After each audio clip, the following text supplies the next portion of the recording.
जय जगन्नाथ।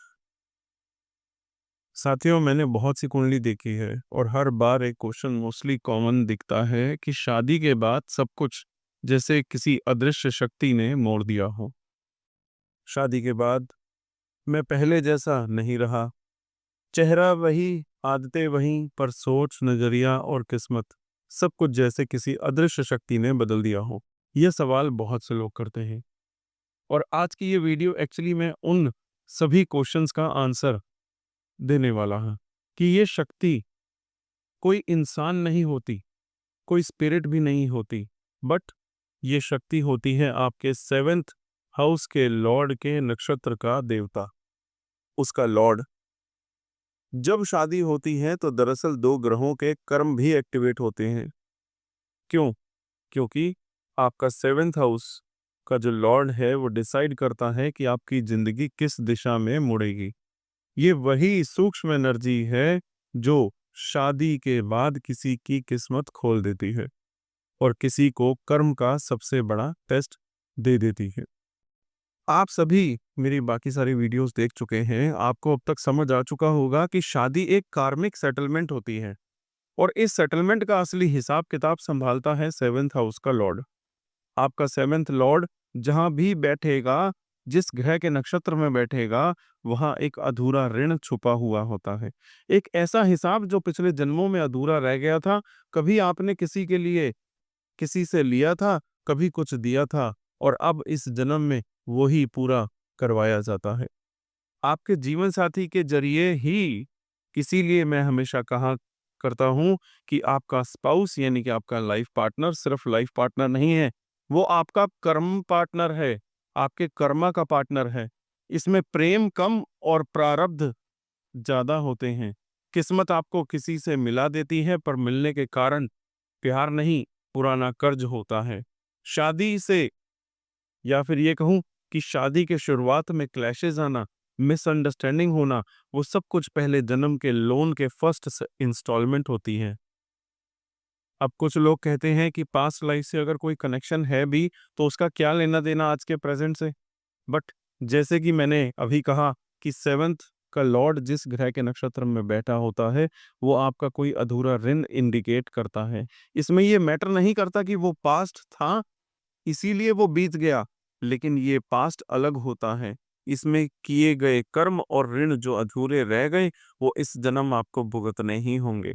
इसलिए ये मत समझिए कि आपको पास्ट लाइफ के अधूरे कर्मों से छुटकारा मिल जाएगा। छुटकारा मिलने के लिए ही तो परमात्मा ने आपको ये जन्म दिया है ताकि आप उस ऋण को, उस कर्म को कंप्लीट करो। इसीलिए कंफ्यूजन को बाहर करिए। अब एक चीज मैं आपको बहुत डिटेल में अच्छे से समझाता हूं कि सेवेंथ लॉर्ड बताता है कि आप क्या चुका रहे हैं, कौन सा ऋण चुका रहे हैं, और नमाज बताता है कि आप कैसे चुका रहे हो। आपका सेवेंथ का लॉर्ड अगर शनि के साथ जुड़ा है तो शादी रिस्पॉन्सिबिलिटी बन जाएगी, प्रेम बाद में आएगा। आप उनका बोझ उठाते हो, उनकी जिम्मेदारी बन जाते हो, क्योंकि पिछले जन्म में शायद आपने उस उनसे कुछ अधूरा छोड़ा था। अगर सेवेंथ लॉर्ड राहु से जुड़ा होता है तो रिश्ता शुरू होता है स्ट्रॉन्ग अट्रैक्शन से, पर अंदर कार्मिक कंफ्यूजन होता है। जैसे इंटरेस्ट कंपाउंड होता है वैसे ही कर्मा कंपाउंड होके आता है। आप समझते रह जाते हो पर गेम अंदर चल रहा होता है।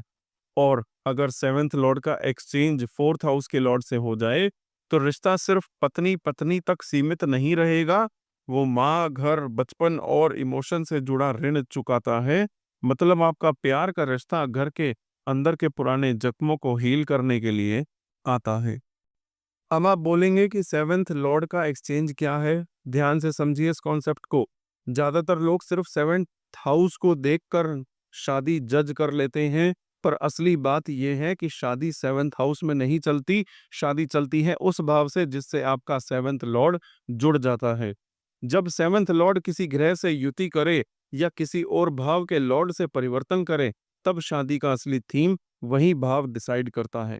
सिंपल शब्दों में समझिए, सेवेंथ हाउस बताता है शादी होगी और परिवर्तन बताता है कि शादी कैसे चलेगी। इसीलिए हर कुंडली में आपका सेवेंथ लॉर्ड जिस भाव से रिलेशन बनाएगा वही आपके विवाह का मिशन बन जाता है। यत्र सप्तमेश गच्छति तत्र विवाह तत्स्वभावम भवति। इस एंशियंट प्रिंसिपल का मतलब है कि जिस भाव से आपका सेवेंथ लॉर्ड जुड़ता है, शादी उस भाव की प्रकृति ले लेती है। मतलब आपका लाइफ पार्टनर नहीं बदलता, पर रिश्तों की दिशा बदल जाती है। यही रीजन है कि कुछ शादियां प्यार से चलती हैं, कुछ ड्यूटी से, कुछ इमेज से, सब अपने अपने भाव के इन्फ्लुएंस के हिसाब से। अब आप समझिए कुछ सिंपल एग्जांपल्स के जरिए कि अगर आपका सेवेंथ का लॉर्ड सेकंड का लॉर्ड से परिवर्तन करता है तो शादी सिर्फ पति पत्नी तक लिमिटेड नहीं रहेगी, रिश्ता पूरे परिवार, पैसे, परंपरा और वंश से जुड़ जाएगा। आपका प्यार एक जिम्मेदारी में कन्वर्ट हो जाएगा। ये लव नहीं, रिस्पॉन्सिबिलिटी बेस्ड मैरिज हो जाएगी। अगर सेवेंथ का लॉर्ड टेंथ के लॉर्ड से परिवर्तन करेगा तो शादी इमोशन से नहीं, इमेज से चलेगी। आपका फोकस होता है स्टेटस, नाम और सोशल रिस्पेक्ट। यहाँ प्यार बाद में, सोसाइटी पहले आती है। इसीलिए एक सिंपल सा फॉर्मूला याद रखिएगा कि सेवेंथ लॉर्ड जिसको टच करता है, शादी उस भाव का मिशन बन जाती है। मतलब आपका जो लाइफ पार्टनर का भाव का जो करियर होता है, किसी के लिए पैसा, किसी के लिए स्टेटस, किसी के लिए परिवार। आप देखेंगे कि सेम स्पाउस यानी कि वही जीवन साथी, वही शादी आपकी, पर पर्पस अलग होता है। इसी परिवर्तन में शादी का असली रहस्य छुपा होता है। आज मैं भले ही D1 चार्ट के अकॉर्डिंग डिस्कस करूंगा, लेकिन एक बहुत इंपॉर्टेंट पॉइंट बता दूं आपको। D1 चार्ट यानी कि लगन चार्ट। देखिए, शादी का सच सिर्फ D1 चार्ट नहीं देखा जाता। शादी से रिलेटेड D1 एक कार्मिक कॉन्ट्रैक्ट नहीं होता, ये उस कॉन्ट्रैक्ट का एग्जीक्यूशन नमांश यानी कि D9 चार्ट करता है। मतलब D1 बताता है कि शादी का रीजन और D9 बताता है शादी का रिजल्ट। इसीलिए मैं हमेशा कहता हूं कि जन्म कुंडली बताती है शादी होगी कैसे, पर नमांश बताता है शादी टिकती कैसे है।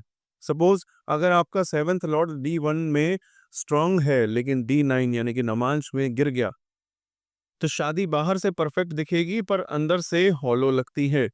और अगर D1 में वीक पर D9 में स्ट्रांग, तो शुरुआत स्ट्रगल वाली होगी, पर बाद में वही रिश्ता ब्लेसिंग बन जाएगा। यहाँ एक सिंपल सा फॉर्मूला समझना होगा कि seventh lord in D1 is equal to karmic reason of marriage, और seventh lord in D9 is equal to karmic result of marriage. मतलब D1 बताता है क्यों शादी हुई और D9 बताता है शादी का अंत क्या होगा। शादी कभी सेवेंथ हाउस में कंप्लीट नहीं होती, उसका अंतिम सत्य D9 में लिखा होता है। और D9 सोल मैरिज दिखाता है, और यही अंतर समझना ही एस्ट्रोलॉजी का सबसे बड़ा मैच्योरिटी पॉइंट होता है। तो अब आगे आप सभी लोग अपनी कुंडली को खोल लीजिए। आगे की डिटेल अब मेन वीडियो शुरू करते हैं। यहाँ तक आपने सब कुछ समझ लिया है, कुछ नहीं समझ आया तो कमेंट बॉक्स में लिखिए। आपका सेवेंथ लॉर्ड सूर्य के नक्षत्र में हो तो जिंदगी शादी के बाद एक अलग ही पैटर्न में चलती है। यह रिश्ता प्यार से ज्यादा इज्जत और जिम्मेदारी से जुड़ा होता है। सूर्य का नक्षत्र आपको यह सिखाता है कि शादी सिर्फ दो लोगों का संबंध नहीं, एक आदर का कर्तव्य है। शादी के बाद आप फील करेंगे कि हर बात में थोड़ा ईगो, थोड़ा गर्व और थोड़ा सा इमेज का कंसर्न हमेशा चलता रहेगा। सूर्य के नक्षत्रों में एक प्रकाश होता है। कृतिका नक्षत्र सच बोलना सिखाता है, उत्तरा फाल्गुनी नक्षत्र ड्यूटी निभाना सिखाता है, और उत्तराषाढ़ा नक्षत्र धर्म और जीत का रास्ता दिखाता है। मतलब आपका रिश्ता एक जिम्मेदारी बन जाता है। यहाँ गलती से ज्यादा इज्जत टूटती है। आपको महसूस होगा कि प्यार है लेकिन उससे ज्यादा मर्यादा का बोझ है। सूर्य यहाँ आपसे पूछता है, प्यार निभाने आए हो या धर्म संभालने।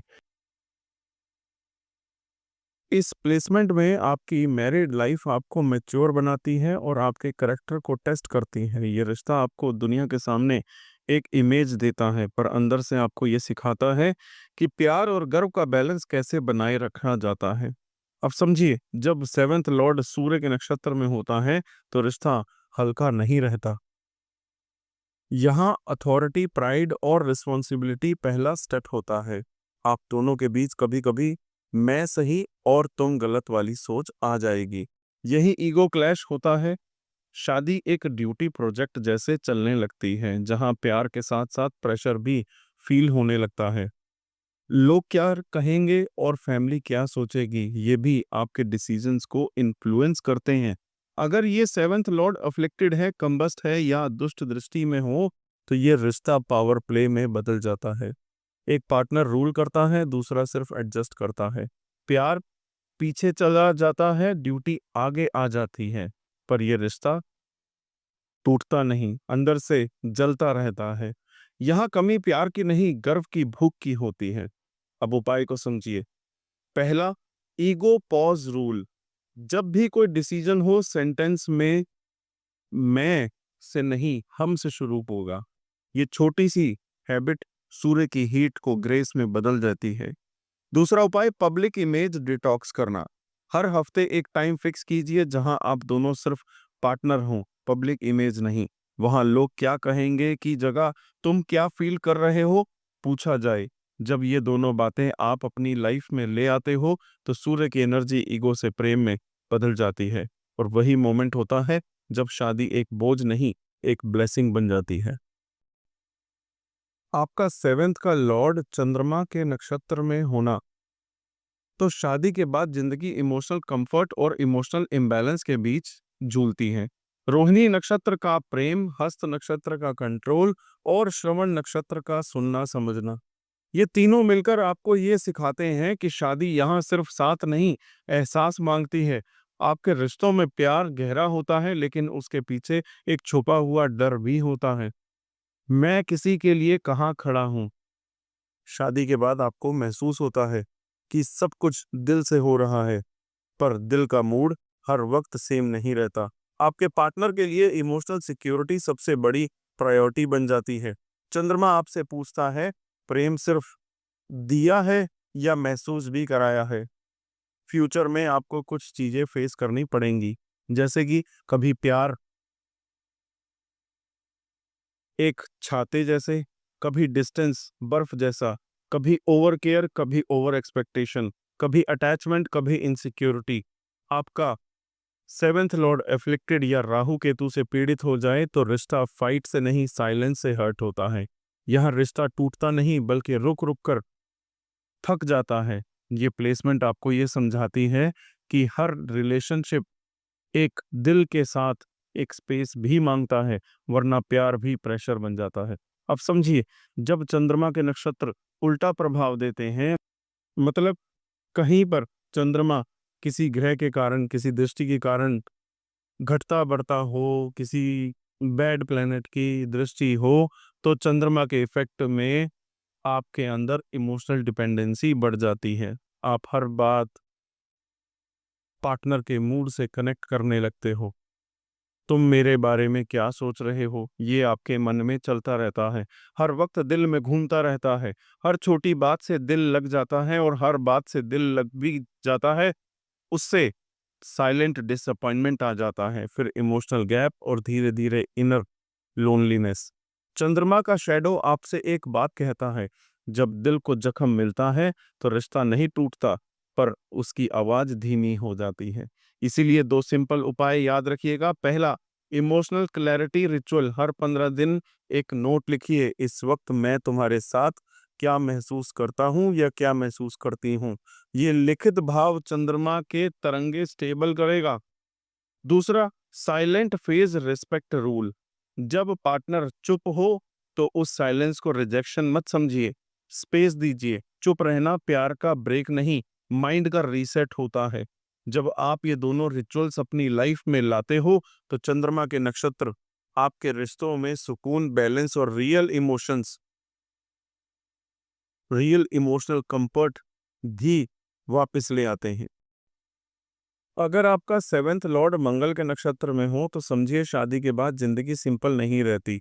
हर दिन एक नई एनर्जी, एक नई चैलेंज लेकर आती है। मंगल का नेचर ही ऐसा होता है, वो रुकने नहीं देता। आपकी लाइफ में मूवमेंट, एक्शन और डिसीजन जरूर आते हैं। शादी के बाद सब कुछ एकदम रियल फील होता है, प्यार भी स्ट्रांग और प्रेशर भी स्ट्रांग। आप चाहें या ना चाहें, मंगल के नक्षत्र में सेवेंथ लॉर्ड आपको जगाता है। ये ग्रह चाहता है कि आप अपने रिश्तों में हिम्मत से खड़े हो। प्यार इजी नहीं होता यहाँ पर, मीनिंगफुल होता है। मंगल कहता है सिर्फ इमोशंस नहीं चाहिए, करेज भी चाहिए। और यहीं से आपके अंदर एक नई मैच्योरिटी आती है। ये रिश्ता आपके अंदर की कमजोरी छुपाता नहीं, बल्कि उससे सामने लाता है, ताकि आप बदलो, सीखो और स्ट्रांग बनो। अब बात करते हैं रिलेशनशिप के नेचर की। यहाँ प्यार का रंग थोड़ा गर्म होता है। कभी बहुत ज्यादा प्यार, कभी गुस्सा, कभी जज्बा।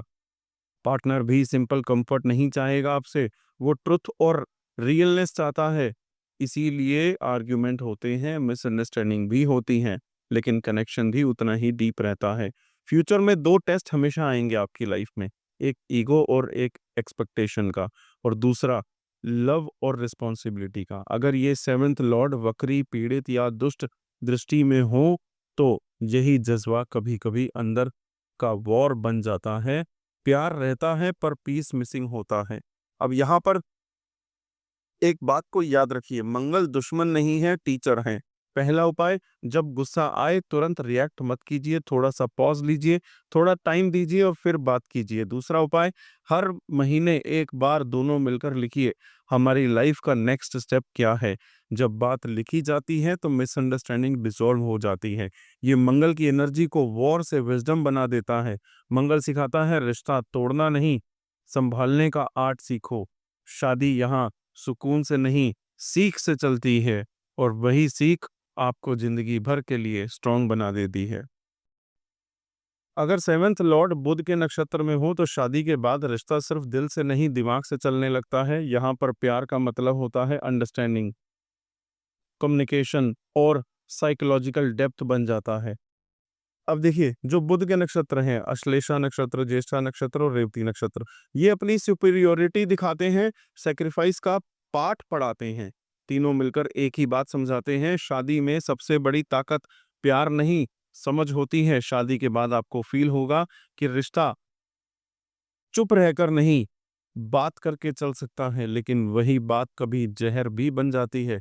कम्युनिकेशन डिबेट बन जाए, बुध आपसे एक सवाल पूछेगा, तुम सुनने आए हो या जीतने। यहाँ शादी दो दिलों का नहीं, दो माइंडसेट का संगम होगी। बुध के नक्षत्र वाले सेवेंथ लॉर्ड रिश्तों को चालाक, समझदार और मेंटली एक्टिव बनाते हैं। लेकिन फ्यूचर में आपको तीन चीजें जरूर फेस करनी पड़ सकती हैं। पहली, ओवर थिंकिंग और ओवर एनालाइजिंग, मतलब हर बात को तोड़ना, समझना, कंपेयर करना। दूसरी, कम्युनिकेशन लूप, बात लंबी, सॉल्यूशन लेट। तीसरी, ट्रस्टिंग टेस्टिंग फेज, क्या तुम सच में मेरे हो।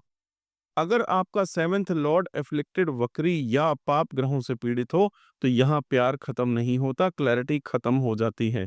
समझिए, कभी कभी रिलेशन को बचाने के लिए लॉजिक से ज्यादा संवेदनशीलता चाहिए होती है। अब अगर बुध के नक्षत्र का नेगेटिव साइड एक्टिवेट हो जाए, मतलब seventh lord weak, combust, Rahu से इन्फ्लुएंस्ड या वक्री हो, तो पार्टनर का बिहेवियर स्वीट होगा, बहुत स्वीट होगा, बट अनप्रेडिक्टेबल भी बन जाएगा आपके लिए। कन्वर्सेशन फाइट नहीं, मैनिपुलेशन बन जाएगी। कंपैरिजन और जेलेसी का पैटर्न डेवलप होगा, और रिलेशन ब्रेन से अटैच हो जाएगा, हार्ट से नहीं। कभी कभी सीक्रेट कीपिंग, हिडन चैटिंग या इमोशनल ड्युअलिटी भी आ जाएगी। बुध का शैडो आपसे कहता है, जहां बात ज्यादा होती है वहां भरोसा कम होता है। इसलिए दो सिंपल उपाय बहुत काम आते हैं। पहला, कम्युनिकेशन डिटॉक्स रूल, हर बात डिस्कस नहीं होती, कुछ बातें महसूस की जाती हैं। एक रूल बनाओ, हर इशू को सॉल्व नहीं, कुछ को डिसॉल्व करना है।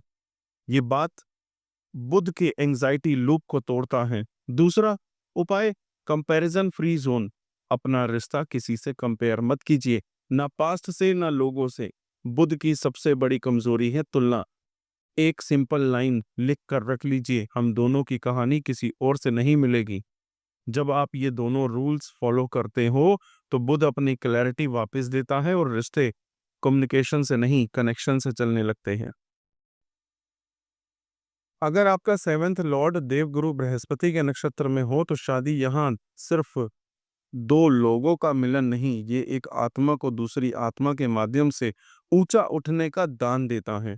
पुनर्वसु का पुनर्जन्म, विशाखा का गोल फोकस और पूर्व भाद्रपद की तपस्या, ये तीनों एक ही बात सिखाते हैं, शादी का असली काम सुख देना नहीं, विकास करवाना होता है। शादी के बाद आपको महसूस होगा ये रिश्ता मुझे बदलने के लिए आए हैं, बिगड़ने के लिए नहीं।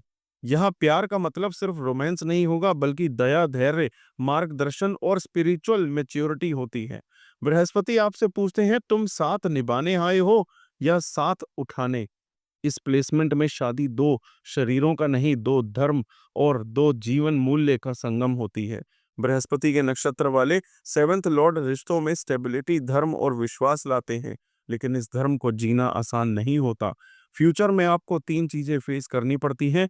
पहली, मोरल बर्डन्स, मैं सही कर रहा हूं या गलत, हर डिसीजन पर सेल्फ जजमेंट। दूसरी, एक्सपेक्टेशन ऑफ विजडम, पार्टनर हमेशा बड़ा, समझदार और गाइड टाइप का होना चाहिए।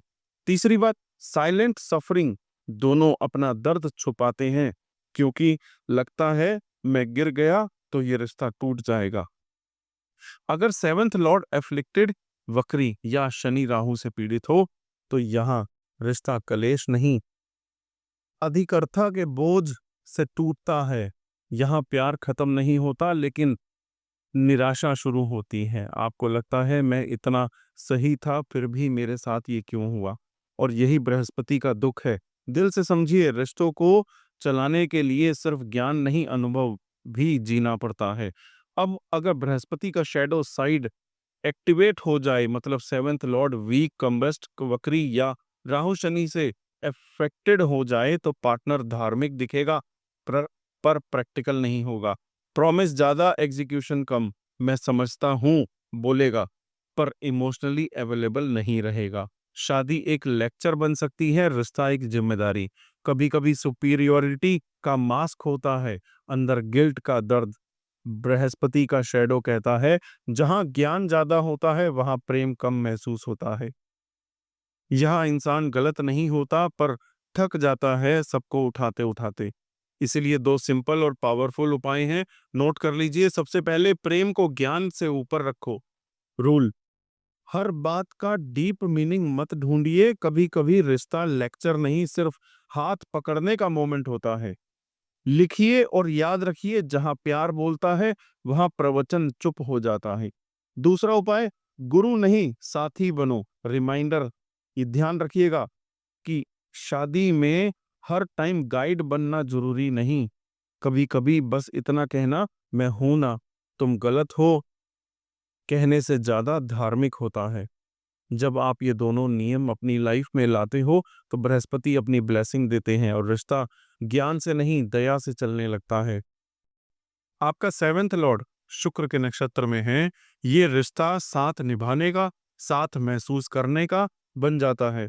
शुक्र ये सिखाता है कि शादी एक आर्ट है, एक क्रिएटिव स्किल है, दो दिलों के बीच सुख और संवेदना का। भरणी नक्षत्र सिखाता है भोग और तप का बैलेंस। पूर्वा फाल्गुनी नक्षत्र प्रेम और उत्सव का है, और पूर्वाषाढ़ा नक्षत्र विजय के सपनों का है।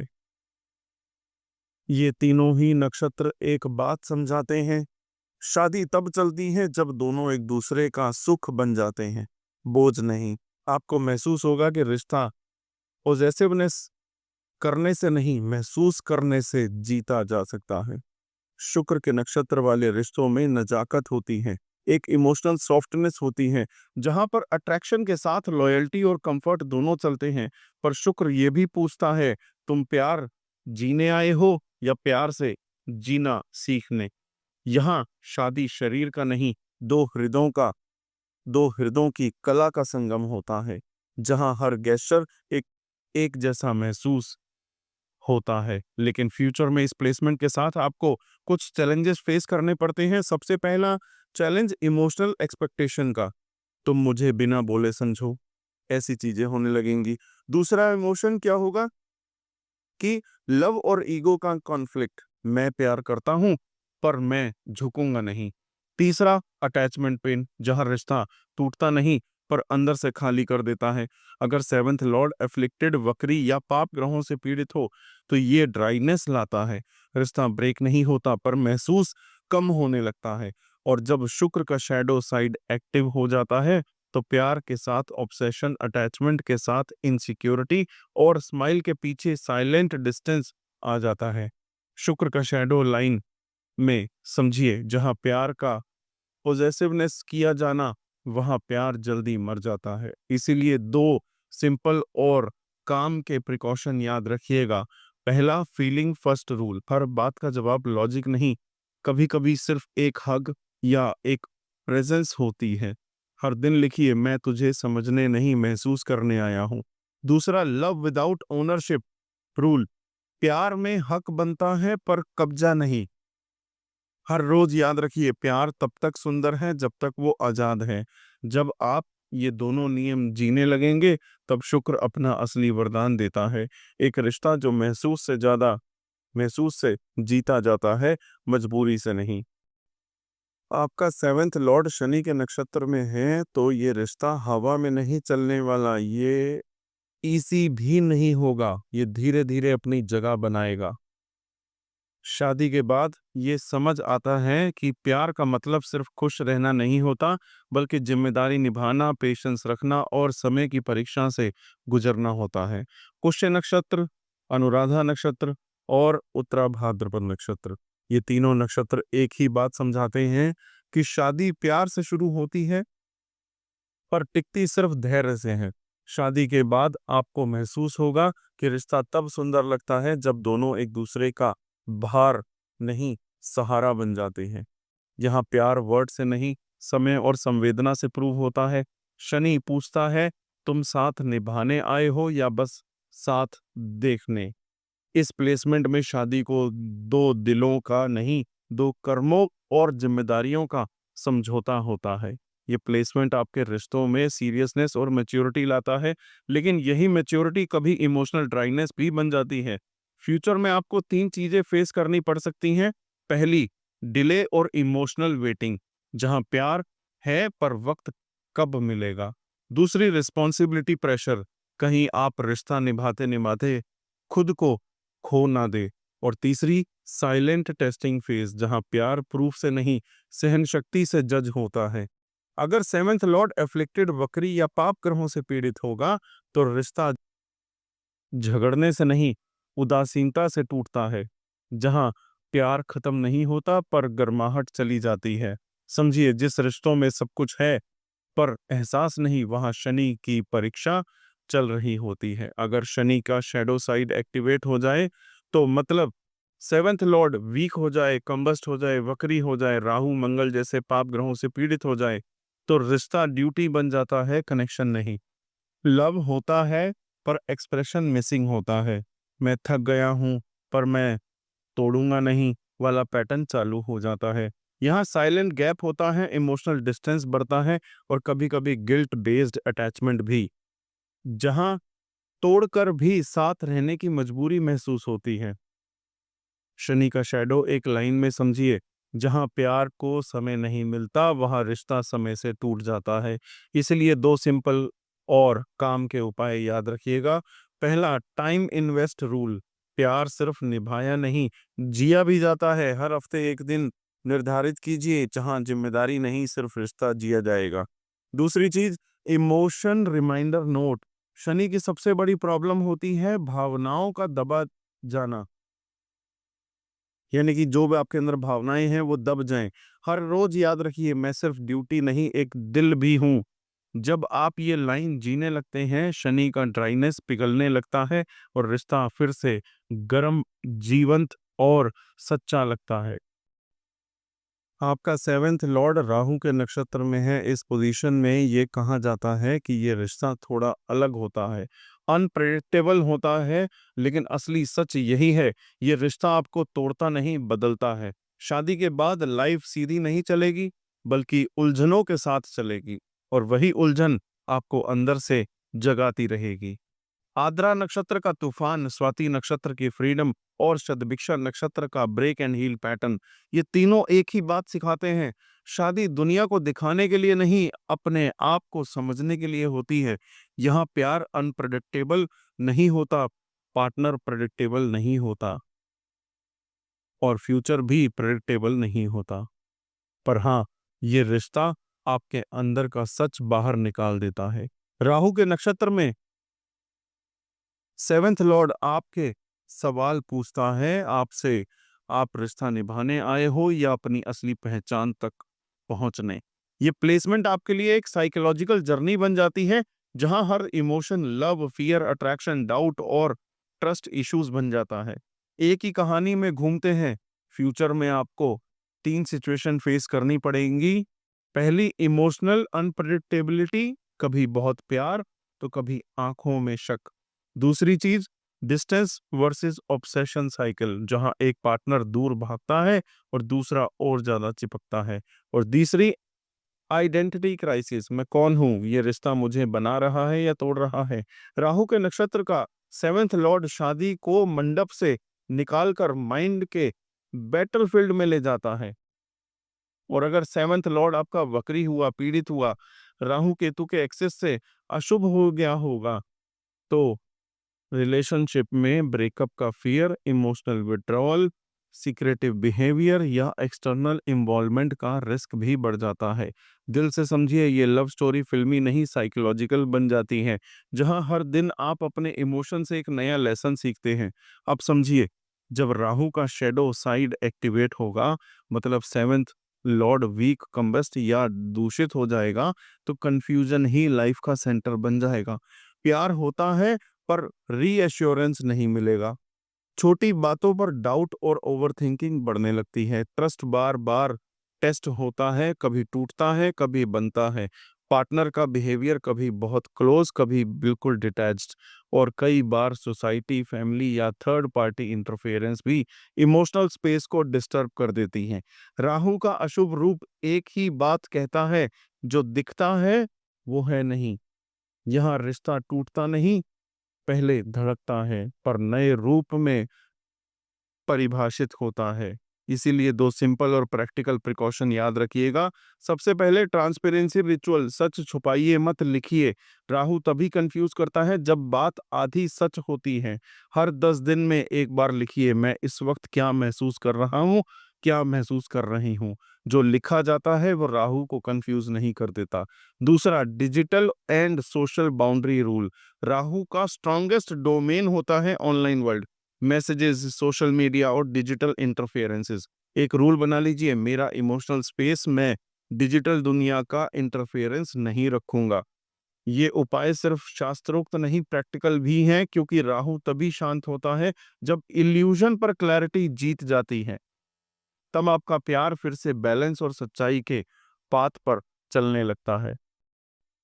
आपका सेवेंथ लॉर्ड केतु के नक्षत्रों में हो, चाहे अश्वनी हो, मगा हो या फिर मूल नक्षत्र, तो ये शादी एक रिश्ता कम, एक आध्यात्मिक यात्रा ज्यादा होती है।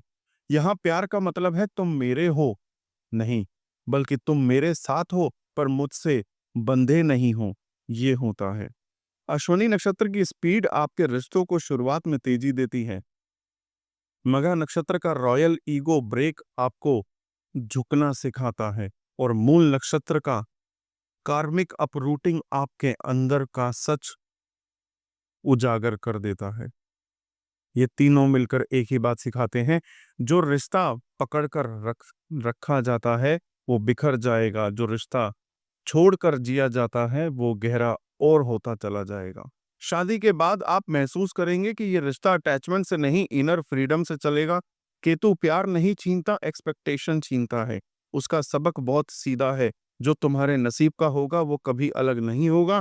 केतु के नक्षत्र वाले रिश्तों में सब कुछ समझ से नहीं, अनुभव से होता है। फ्यूचर में आपको 3 चीजें महसूस करने को मिलेंगी।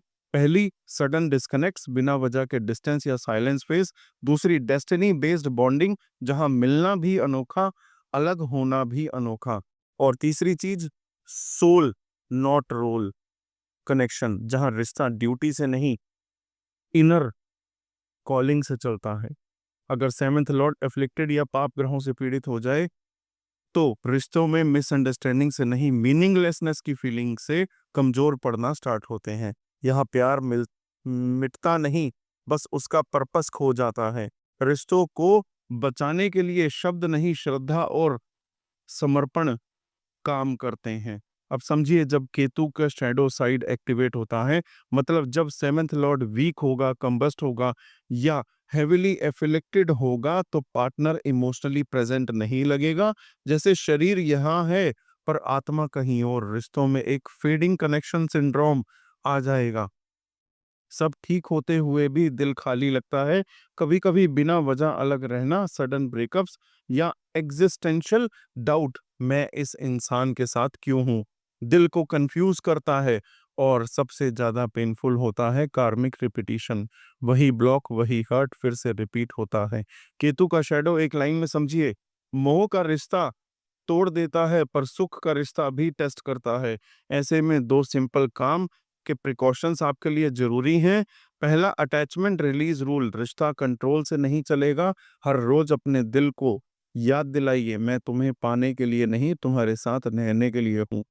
केतु को फियर को केतु के फियर को ट्रस्ट से हील करिए, कंट्रोल से नहीं। और दूसरा उपाय, साइलेंस फ्रेंडली रिलेशनशिप। हर रिश्ता बातों से नहीं बनेगा, कुछ रिश्तों को स्पेस, सॉलिट्यूड और स्पिरिचुअल बॉन्डिंग चाहिए होती है।